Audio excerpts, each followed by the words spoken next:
اس وقت ہمارے ساتھ موجود ہیں ہندوستان کے ایک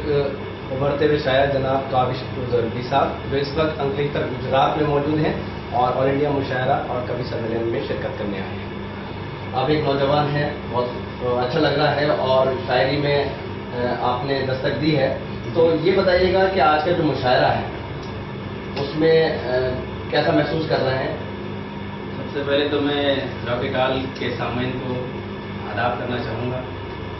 اور یہ جو مشاعرہ ہوا ہے بےحد مجھے اس بات کی خوشی اور فخر ہے اپنے عثمان بھائی اور کلیم بھائی اور جاوید بھائی اور قادر بھائی، اور میں انہیں مبارکباد پیش کرتا ہوں جو انہوں نے یہ مشاعرے کے حوالے سے تحریک چلائی ہے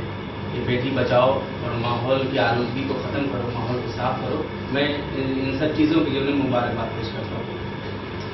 آپ نے بتایا کہ آپ غزل میں جو ہے بہت دلچسپی رکھتے ہیں، ویسے تو شاعر تو اگر غزل میں دلچسپی نہ رکھے تو پھر بات ہی کیا ہے، کیونکہ کہا جاتا ہے کہ اردو کی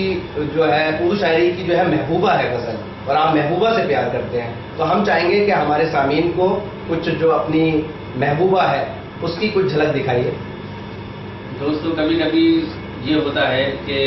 سنجیدہ بات کہی جاتی ہے، لیکن میرا یہ معمول ہے کہ عشقیہ پہلو سے سنجیدہ بات کی جائے۔ مجھے 4 مصرے یاد آ رہے ہیں کہ